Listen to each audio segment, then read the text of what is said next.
Hi welcome back to my YouTube channel. ಇವತ್ತು ಎಲ್ಲಿದ್ದೀವಿ ಅಂದರೆ ನಮ್ಮಮ್ಮ ಮನೆಯಲ್ಲಿ. ಇನ್ನು ನಮ್ಮಮ್ಮ ಮನೆಯಲ್ಲಿ ಶಿಫ್ಟ್ ಮಾಡಿದ್ವಲ್ಲ, ಮತ್ತು ನಮ್ಮ ತಂಗಿಗೆ ಮನೆಯಲ್ಲೇ ವರ್ಕ್ ಫ್ರಮ್ ಹೋಮ್ ಆಯಿತು. ಸೊ ಅದಕ್ಕೆ ನಾವು ಮನೆ ಖಾಲಿ ಮಾಡಿಬಿಟ್ಟು ನಮ್ಮ ಮನೆಗೆ ಬಂದುಬಿಟ್ವಿ. ಇನ್ನು ಸ್ವಂತ ಮನೆಯಲ್ಲಿ ಇರೋಷ್ಟು ಫ್ರೀಡಮ್ಮು ಬಾಡಿಗೆ ಮನೆಯಲ್ಲಿ ಬರಲ್ಲ. ಇನ್ನು ಸರಿ, ಇನ್ನು ಅವಳಿಗೂ ಮನೆಯಲ್ಲೇ ವರ್ಕ್ ಆಯ್ತಲ್ಲ ಸರಿ ಅಂತ ಹೇಳಿ, ಇನ್ನು ಅವಳಿಗೂ ನಮ್ಮಮ್ಮಗೂ ಇಬ್ಬರಿಗೂ ಆರಾಮಾಗಿರುತ್ತೆ ಅಂತ ಮನೇನ ನಾವು ಮತ್ತೆ ಶಿಫ್ಟ್ ಮಾಡ್ಕೊಂಡ್ಬಿಟ್ವಿ. ಸ್ವಂತ ಮನೆ ಅಂತೀವಿ, ಇದೊಂಥರ ಡ್ರೀಮ್ ಹೌಸ್ ಥರ ಇರುತ್ತೆ. ಬೇರೆ ಮನೆಯಲ್ಲೆಲ್ಲ ಹೋಗಿ ನಾವು ಅಷ್ಟು ಇದರಲ್ಲಿ ಇರೋಕ್ಕಾಗಲ್ಲ. ಇನ್ನು ಆನೇಕಲ್ಲಿಂದ ನಾವು ಹಂಗೆ ಡೈರೆಕ್ಟಾಗಿ ನಮ್ಮಮ್ಮ ಮನೆಗೆ ಬಂದು ಇನ್ನು ಸ್ವಲ್ಪ ಹೊತ್ತು ರೆಸ್ಟ್ ಮಾಡಿ ಮನೆಗೆ ಹೋಗೋಣ ಅಂತ ಹೇಳಿ ನಾನು ನಮ್ಮ ಮನೆಯವರು ಕಾಫಿ ಅದನ್ನ ಮಾಡಿ ಕುಡಿದ್ಬಿಟ್ಟು ಸ್ವಲ್ಪ ಹೊತ್ತು ಕುತ್ಕೊಂಡಿದ್ದೀವಿ. ವಿಜಯ ಒಂದು ಕೊಟ್ಬಿಡ ಐಸ್ ಕ್ರೀಮ.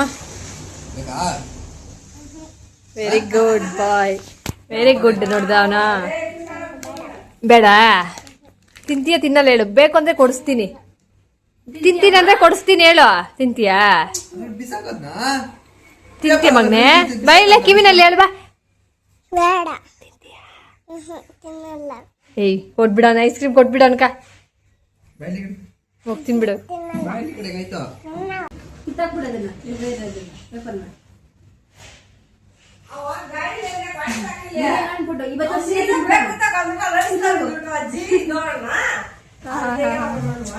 ನೋಡು ಪಾಪ. ಏಯ್ ಐಸ್ ಕ್ರೀಮ್ ತಿನ್ನೋದಕ್ಕೆಲ್ಲ ಪಾವು ಅನ್ಕೊಂಡು ಕಲ್ದಿರೋ. ತಿನ್ನಂಟೇನು ಪರವಾಗಿಲ್ಲೇ. ಆಯ್ಜ ಆಯ್ಜ ಆಯ್ಜ ಅಮ್ಮ ನಂಗೆ ಅದು ಬೇಡ, ಅದೇ ಬೇಕು.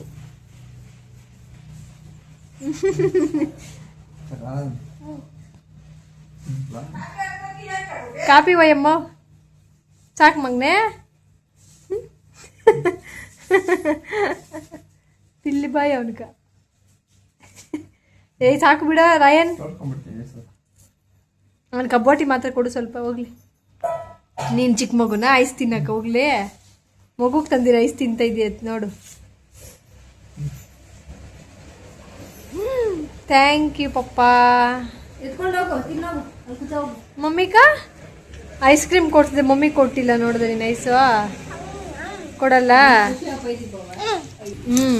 ಮೆಲ್ಗ ತಿನ್ನು, ಕಚ್ಚು ಬೇಡ ಹಂಗೆ ನಾಕು. ಅಬ್ಬಾ ಊರೆಲ್ಲ ಮುಗಿಸ್ಕೊಂಡು ಬರೋಷ್ಟರಲ್ಲಿ ಇಷ್ಟೊತ್ತಾಯ್ತು. ನಾನು ರಾಯನ್ ಇವಾಗ ಸ್ವಲ್ಪ ಆಟ ಆಡ್ತಾ ಇದೀವಿ. ಇವನ್ನೆಲ್ಲ ಫುಲ್ಲು ಪಲ್ಟಿ ಹೊಡಿಯೋದೆಲ್ಲ ಸರ್ಕಸ್ ಮಾಡೋದೆಲ್ಲ ಕಲ್ಕೊಂಡ್ಬಿಟ್ಟವನೆ. ಒಂದು ಹತ್ರ ಕೂರೋದೇ ಇಲ್ಲ ಅಂತಾನೆ. ಬಾಯ್ಲಿ ಹಾಯ್ ಮಾಡು. ಹಾಯ್ ಬಾಯ್ ಬಾಯ್ ಬಾಯ್ ಮಾಡಬೇಕು. ನೆಕ್ಸ್ಟ್ ವಿಡಿಯೋ ಸಿಗ್ತೀರಿ, ಅಲ್ಲಿವರೆಗೂ ಬಾಯ್ ಬಾಯ್ ಅಂತ ಹೇಳ್ಬೇಕು. ಇನ್ನು ಇವಾಗ ಟೈಮ್ ಕೂಡ 9:30 10 ಗಂಟೆ ಆಗ್ತಾ ಬಂತು. ಇವಾಗ ಸ್ವಲ್ಪ ಹೊತ್ತು ರೆಸ್ಟ್ ಮಾಡಿ ಇನ್ನು ಬಟ್ಟೆಗಳು ರೂಮು ಅದನ್ನೆಲ್ಲ ನಾಳೆ ಕ್ಲೀನ್ ಮಾಡಬೇಕು. ಎಲ್ಲ ಹೋಗಿ ಬರೋಷ್ಟರಲ್ಲಿ ಇಷ್ಟೊತ್ತಾಯ್ತು. ಉಯ್ಯು ತಗ್ಲಿತ್ತಮ್ಮ. ಬಾಯ್ ಬಾಯ್ ಮಾಡು. ಬಾಯ್ ಗಾಯ್ಸ್, ಬಾಯ್ ಬಾಯ್. ಇನ್ನು ಈ ವಿಡಿಯೋನ ನಾನು ನೆಕ್ಸ್ಟ್ ಡೇಯಿಂದ ಕಂಟಿನ್ಯೂ ಮಾಡಿದ್ನಿ. ಇನ್ನು ನೆಕ್ಸ್ಟು ಈ ದೇವ್ರನ್ನ ನಾವು ದೀಪಾರತಿ ಮಾಡ್ತಾಯಿದ್ದೀವಿ. ಅದಕ್ಕೋಸ್ಕರ ಸೀರೆ ತೊಗೊಂಬಂದಿದ್ದಾರೆ. ಸೀರೆ ನನಗೆ ಸ್ವಲ್ಪನೂ ಇಷ್ಟ ಆಗಿಲ್ಲ. ಕಲರ್ ಚೆನ್ನಾಗಿದೆ, ಬಟ್ ಬಾರ್ಡ್ರ್ ಅದು ಸರಿಯಾಗಿಲ್ಲ. ಅದಕ್ಕೆ ಕಾಂಬಿನೇಷನ್ ಬಾರ್ಡ್ರ್ ಬಂದಿದ್ದರೆ ಕಾಂಟ್ರಾಸ್ಟಾಗಿ ಸಖತ್ತಾಗಿ ಇರ್ತಾಯಿತ್ತು. ಬಟ್ ನಮ್ಮ ಮನೆಯವ್ರಿಗೆ ಗೊತ್ತಾಗ್ದಿರ ತಗೊಂಡು ಬಂದುಬಿಟ್ಟಿದ್ದಾರೆ. ಸರಿ, ಇನ್ನು ಇವಾಗ ಟೈಮ್ಗೆ ಬೇರೆ ಇನ್ಯಾವುದು ಸೀರೆ ತಗೊಂಡು ಬರೋ ಪುರ್ಸತ್ತು ಇಲ್ಲ. ಅರ್ಜೆಂಟಾಗಿ ದೇವ್ರನ್ನ ರೆಡಿ ಮಾಡಬೇಕಾಗಿದೆ.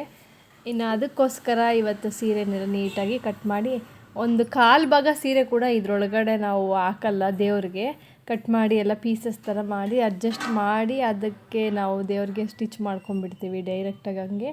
ಇನ್ನು ಅದಕ್ಕೋಸ್ಕರ ನಾನು ಐರನ್ ಮಾಡಿ ರೆಡಿ ಮಾಡಿ ಇಟ್ಕೊಂಡಿದ್ದೀನಿ. ಇನ್ನು ಈ ಕೆಲಸನ ಮಾಡೋಷ್ಟರಲ್ಲಿ ಇಬ್ಬರು ಇರಲೇಬೇಕು ಪಕ್ಕ. ಇನ್ನು ದೇವ್ರಿಗೆ ಒಂದೊಂದೇ ಪೀಸಸ್ ಥರ ಕಟ್ ಮಾಡಿ ಹಾಕ್ಬೇಕಂದ್ರೆ ತುಂಬ ಕಷ್ಟ ಆಗುತ್ತೆ. ಅಷ್ಟು ಈಸಿಯಾಗಿ ಮಾಡೋಕ್ಕಾಗಲ್ಲ ಫೋಲ್ಡ್ ಮಾಡಿ ಎಲ್ಲ ಹಾಕ್ಬೇಕಂದ್ರೆ.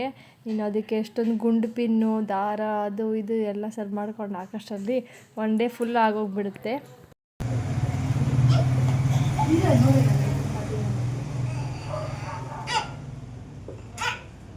ನಡಿ ಸರಿ, ನಡಿ ಎದ್ದು ಆ ಕಡೆ ನಡಿ. ಆಯ್ತು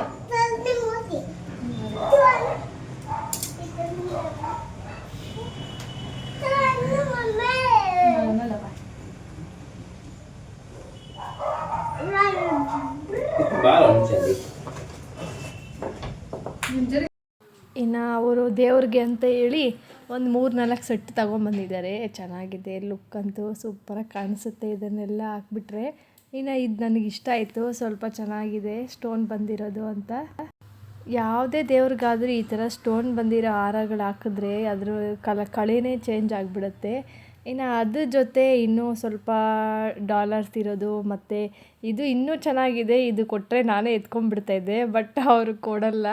ಇನ್ನು ತುಂಬ ಚೆನ್ನಾಗಿ ಕಾಣಿಸ್ತಾ ಇತ್ತು. ಇದಂತೂ ಎಲ್ಲಾದರೂ ಮದುವೆಗಳಿಗೆ ಹಾಕ್ಕೊಂಡ್ರೆ ತುಂಬ ಚೆನ್ನಾಗಿರುತ್ತೆ ಲುಕ್ ಅಂತೂ. ನೋಡೋಕ್ಕೆ ಸಿಂಪಲ್ಲಾಗಿದೆ, ಬಟ್ ಎಷ್ಟು ಚೆನ್ನಾಗಿ ಕಾಣಿಸುತ್ತಂದರೆ ಸಖತ್ತಾಗಿದೆ ಅದು ನೋಡೋಕ್ಕಂತೂ. ಇನ್ನು ಅದಾದಮೇಲೆ ಇನ್ನೂ 3 ಸೆಟ್ ತೊಗೊಂಬಂದಿದ್ದಾರೆ. ಬರೀ ಎಲ್ಲ ಸ್ಟೋನ್ ಇರೋದೇ. ಇದು ಹೆವಿ ರೇಟು ಅಂತ ಹೇಳಿದ್ರು ನಮ್ಮ ಮನೆಯವರು. ಇದು ಪಂಚಲೋಹದ್ದು, ಫುಲ್ಲು ಸ್ಟೋನ್ ವರ್ಕ್ ಬಂದಿದೆ, ಸಖತ್ತಾಗಿದೆ ಇದು ಕೂಡ. ಒಂದು ಚೈನ್ ಹಾಕ್ಕೊಂಡು ಡಾಲರ್ ಹಾಕ್ಕೊಂಡ್ರೆ ಎಷ್ಟು ಸೂಪರಾಗಿರುತ್ತಂದರೆ ಮದುವೆಗಳಿಗಂತೂ ಇದು ತುಂಬ ಚೆನ್ನಾಗಿ ಕಾಣಿಸುತ್ತೆ. ಇನ್ನು ಇದು ತಲೆ ಮೇಲೆ ಹಾಕೋದು, ಅದಕ್ಕೆ ಕಿವಿಗೆ ಎಲ್ಲ ಹಾಕೋದು, ಇದು ಸೈಡ್ ಕಿವಿಗಳಿಗೆ ಹಾಕಬೇಕು. ಇನ್ನು ಅದಾದಮೇಲೆ ಇನ್ನೂ 3-4 ಥರ ಯಾವುದ್ಯಾವುದೋ ದೇವರಿಗೆ ಬೊಟ್ಟು ಮತ್ತು ಮೂಗುತಿ, ಸೈಡಿಗೆ ಓಲೆಗಳು. ಇನ್ನು ಇದು ದೊಡ್ಡದಾಗಿ ಹಾರ ಥರ ಬರುತ್ತೆ, ರೆಡ್ ಕಲರು ಮತ್ತು ವೈಟ್ ಕಲರ್ ಸ್ಟೋನಲ್ಲಿ. ಇನ್ನು ಅದೇ ಥರದ್ದು ಗ್ರೀನು ಮತ್ತು ವೈಟ್ ಸ್ಟೋನ್ದು ಬಂದಿದೆ. ಇದು ಸಖತ್ತಾಗಿದೆ ನೋಡೋಕ್ಕೂ. ನಾನು ಓಪನ್ ಮಾಡಿಲ್ಲ, ಇನ್ನು ಓಪನ್ ಮಾಡಿದ್ರೆ ನಮ್ಮ ಮನೆಯವ್ರು ಬೈತಾರೆ. ಸರಿ, ಇದು ಕಾಸಿನ ಸರ, ಇದು ಕೂಡ ಸಖತ್ತಾಗಿದೆ. ಬಟ್ ಇದೆಲ್ಲ ದೇವ್ರಿಗೆ ಹಾಕೋದೆ, ನಾವು ಹಾಕ್ಕೊಳಕ್ಕಾಗಲ್ಲ. ಒಂದು ಸೆಟ್ ಮಾತ್ರ ನಾವು ಹಾಕ್ಕೊಳ್ಳೋದು ತೊಗೊಂಬಂದಿದ್ದಾರೆ. ಇನ್ನು ಇದು ಕೂಡ ತಲೆಗೆ ಹೂವು ಹಾಕಿ ಅದು ಹಾಕಿದ್ಮೇಲೆ ಇದನ್ನು ಹಾಕ್ಕೊಳ್ಳೋದು. ಇನ್ನು ಇದನ್ನೆಲ್ಲ ನೋಡ್ತಾಯಿದ್ರೆ ನನಗಂತೂ ಇಷ್ಟ ಆಗ್ತಾಯಿತ್ತು. ಆಲ್ರೆಡಿ ಓಲೆಗಳು ನಾನು ಎತ್ತಿಟ್ಕೊಂಡ್ಬಿಟ್ಟಿದ್ದೀನಿ, ಅದರಲ್ಲಿ ಓಲೆ ಹಾಕಲ್ಲ ಅಂತೇಳಿ. ಬಟ್ ಒಂದು ಮಿಸ್ ಆಗೋಗ್ಬಿಟ್ಟಿದೆ, ಇವಾಗ ಎಲ್ಲೋ ಹಾಕ್ಬಿಟ್ಟಿದ್ದಾರೆ. ನನಗೆ ತುಂಬ ಇಷ್ಟ ಆಗಿದ್ದು ಇದು ಒಂದೇ. ಇದು ನನಗೆ ಕೊಟ್ಬಿಟ್ಟಿದ್ರೆ ಚೆನ್ನಾಗಿತ್ತು ಅಂತ ಹೇಳಿ ರಿಕ್ವೆಸ್ಟ್ ಮಾಡಿದೆ, ಬಟ್ ನಮ್ಮ ಮನೆಯವರು ಕೊಟ್ಟಿಲ್ಲ. ಸರಿ ಹೋಗಲಿ, ದೇವ್ರಿಗೆ ಅಲ್ವಾ ಅಂತ ಹೇಳಿ ಸುಮ್ಮನೆ ಆಗಿಬಿಟ್ಟೆ. ಇನ್ನು ಇದು ಕೂಡ ಪಳ ಪಳ ಪಳ ಅಂತ ಇತ್ತು. ಇದು ಸಖತ್ತಾಗಿ ಕಾಣಿಸುತ್ತೆ. ಎಲ್ಲ ಹಾಕಿದಾದ್ಮೇಲೆ ನಾನು ಮತ್ತೆ ತೋರಿಸ್ತೀನಿ.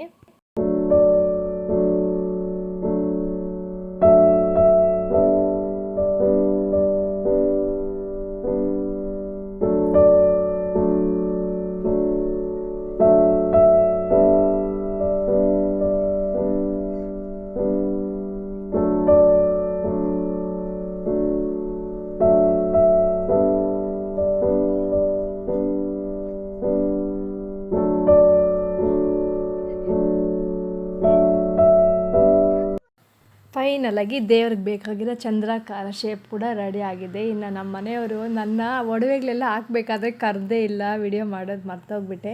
ಸರಿ, ಎಲ್ಲ ರೆಡಿ ಆಗಿದೆಯಲ್ಲ ಅಂತ ಹೇಳಿ ಸಮಾಧಾನ ಆಯಿತು. ಬಟ್ ನಮ್ಮ ಯಜಮಾನ್ರ ಮೇಲೆ ತುಂಬ ಕೋಪ ಬಂದುಬಿಡ್ತು. ಸರಿ ಆಗಲಿ ಅಂತ ಹೇಳಿ ಸುಮ್ಮನೆ ಆಗಿಬಿಟ್ಟೆ. ನೋಡಿ ಎಷ್ಟು ಫೋನಲ್ಲಿ ಅಷ್ಟು ಕ್ಲಾರಿಟಿಯಾಗಿ ಕಾಣಿಸಲ್ಲ, ಹತ್ತಿರದಿಂದ ನಮ್ಗೆ ಎಷ್ಟು ಚೆನ್ನಾಗಿ ಅನಿಸ್ತಾ ಇತ್ತಂದರೆ. ಇನ್ನು ಇದಕ್ಕೆ ಹೂವು ಎಲ್ಲ ಅಲಂಕಾರ ಮಾಡಿದಾದಮೇಲೆ ನಾನು ಮತ್ತೆ ವಿಡಿಯೋ ಮಾಡಿ ಹಾಕ್ತೀನಿ. ಇವತ್ತಂತೂ ನಮ್ಮೂರಲ್ಲಿ ಸಖತ್ತು ಜೋರು ಮಳೆ. ಇನ್ನು ಆ ಮಳೆದಲ್ಲೇ ಹೋಗಿ ನಮ್ಮ ಮನೆಯವರು ಮಾವಿನಕಾಯಿ ಮತ್ತು ನೇರಳೆಹಣ್ಣು ಇದನ್ನೆಲ್ಲ ತಗೊಂಡು ಬಂದಿದ್ದರು. ಈ ಹಣ್ಣುಗಳೆಲ್ಲ ಕಾಯಿಗಳು ಹಣ್ಣಾಗಿಲ್ಲ, ಇನ್ನು ಇದನ್ನೆಲ್ಲ ಮರದಲ್ಲಿ ಕಿತ್ಕೊಂಡು ಬಂದಿರೋದು. ಇದು ಮಾವಿನಕಾಯಿ ಟೇಸ್ಟ್ ಅಂತೂ ಸೂಪರಾಗಿರುತ್ತೆ. ನಾನು ನಿಜವಾಗ್ಲೂ ಹಣ್ಣಾಗಿರೋ ಮಾವಿನಕಾಯಿ ಯಾವ ಮಾವಿನಕಾಯಿ ತಿನ್ನಲ್ಲ, ಈ ಮಾವಿನಕಾಯಿ ಮಾತ್ರ ತಿಂತೀನಿ. ಯಾಕಂದರೆ ಇದು ಹುಳಿ ಅದೆಲ್ಲ ಏನಿರಲ್ಲ, ಮತ್ತು ಅದ್ರ ಒಟ್ಟು ಕೂಡ ಅಷ್ಟೇ ಎಷ್ಟು ಸಖತ್ತಾಗಿರುತ್ತೆ ಗೊತ್ತಾ. ನನಗಂತೂ ಈ ಮಾವಿನಕಾಯಿ ಅಂದರೆ ತುಂಬ ಇಷ್ಟ. ಇನ್ನು ಇದು ಬರೀ ಕಾಯಿ ಇನ್ನೂ ಒಂದು 10 ದಿನ ಆಗುತ್ತೆ ಇದು ಹಣ್ಣಾಗಬೇಕಂದ್ರೆ. ಬಟ್ ಸ್ವಲ್ಪ ಕಲರ್ ಬಂದುಬಿಟ್ಟಿದ್ದಾವೆ ಮರದಲ್ಲೇ, ಅವು ಯೆಲ್ಲೋ ಕಲರು. ಆದ್ರೂ ಇವಾಗ ತಿನ್ನೋಕ್ಕಾಗಲ್ಲ. ಒಂದು 2-3 ಕಾಯಿ ತೆಗೆದು ನಾನು ಆಲ್ರೆಡಿ ಇದ್ರಲ್ಲಿ ಉಪ್ಪಿನಕಾಯಿ ಹಾಕಿ ಇಟ್ಕೊಂಡಿದ್ದೀನಿ. ಬಟ್ ಸ್ವೀಟಾಗಿರುತ್ತಲ್ಲ, ಅಷ್ಟು ಟೇಸ್ಟ್ ಇರಲ್ಲ. ಉಪ್ಪಿನಕಾಯಿಗೆಲ್ಲ ನಾವು ಸ್ವಲ್ಪ ಹುಳಿ ಮಾವಿನಕಾಯಿ ತಗೊಂಡ್ರೆ ಸಖತ್ತಾಗಿರುತ್ತೆ. ಈ ಸರಿ ಅಂತೂ ಬರೀ ನೇರಳೆ ಹಣ್ಣು ಮಾವಿನಕಾಯಿ ಇದೇ ಮನೆಯಲ್ಲಿ ತುಂಬೋಗ್ಬಿಟ್ಟಿದ್ದಾವೆ. ನನಗಂತೂ ಬರೀ ಡೈಲಿ ಅವೇ ಕೆಲಸ, ತಿನ್ನೋದು, ಇದನ್ನು ಕಟ್ ಮಾಡಿಕೊಂಡು ಸಖತ್ತಾಗಿರುತ್ತಂತೂ. ಇನ್ನು ಇದು ಸ್ವಲ್ಪ ಗೋಡಂಬಿ ಕಾಯಿ ತಗೊಂಬಂದಿದ್ದಾರೆ. ಇದನ್ನು ತಿಂದರೆ ಒಂಥರ ಗಂಟ್ಲಲ್ಲೆಲ್ಲ ಹಿಡ್ಕೊಂಬಿಡುತ್ತೆ, ಇದನ್ನ ತಿನ್ನೋಕ್ಕೆ ಹೋಗಲ್ಲ. ಸರಿ ಹಾಗೆ ಎತ್ತಿಡೋಣ, ಯಾರಾದರೂ ತಿಂತಾರೆ ಅಂತೇಳಿ ಅದನ್ನು ಎಲ್ಲ ನೀಟಾಗಿ ಎತ್ತಿಟ್ಟಿದ್ದೀನಿ. ಇನ್ನು ನೇರಳೆಕಾಯಿ ಇವಾಗ ಇದನ್ನೆಲ್ಲ ನೀಟಾಗಿ ವಾಶ್ ಮಾಡಿ ಉಪ್ಪಲ್ಲಿ ಸ್ವಲ್ಪ ಹೊತ್ತು ನೆನೆಸಿಕ್ಕಿದ್ರೆ ಇನ್ನೂ ಟೇಸ್ಟ್ ಸಖತ್ತಾಗಿರುತ್ತೆ.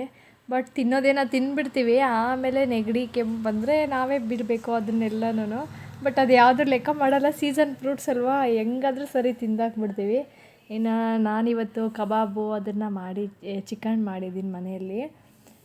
ಸರಿ ಅಂಥೇಳಿ ಕಬಾಬ್ ಮಾಡೋಣ ಅಂಥೇಳಿ ಎಣ್ಣೆ ಕಾದಿದೆಯೇ ಇಲ್ಲ ನೋಡ್ತಾ ಇದ್ದೀನಿ. ಬಟ್ ನಾನು ಯಾವಾಗಲೂ ಹಿಂಗೆ ಎಣ್ಣೆ ಕಾದಿದೆಯಲ್ಲ ಅಂತೇಳಿ ಸ್ವಲ್ಪ ಅದ್ರ ಮೇಲೆ ಕೈ ಇಟ್ಟು ಬಿಸಿ ಸ್ವಲ್ಪ ತಟ್ಟಿದ್ರೆ ಸಾಕು ಕಾದಿದೆ ಅಂತೇಳಿ ಆವಾಗ ಅದನ್ನು ರೆಡಿ ಮಾಡ್ಕೊತೀನಿ. ಬೇಡಿ ಲೈಟಾಗಿ ಬಿಸಿ ಮಾಡ್ಕೊಳ್ಳಿ, ಜಾಸ್ತಿ ಎಣ್ಣೆ ಕಾದಿದ್ರೆ ಬೇಗ ಒಂಥರ ಫ್ರೈ ಆಗಿಬಿಡುತ್ತೆ, ಚೆನ್ನಾಗಿ ಒಳಗಡೆ ಎಲ್ಲ ಬೇಯಲ್ಲ.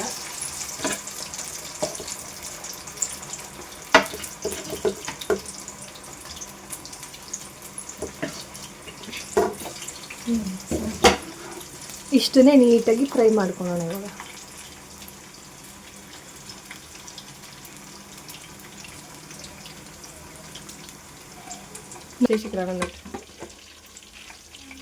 ಬಿರಿಯಾನಿ ರೆಡಿ.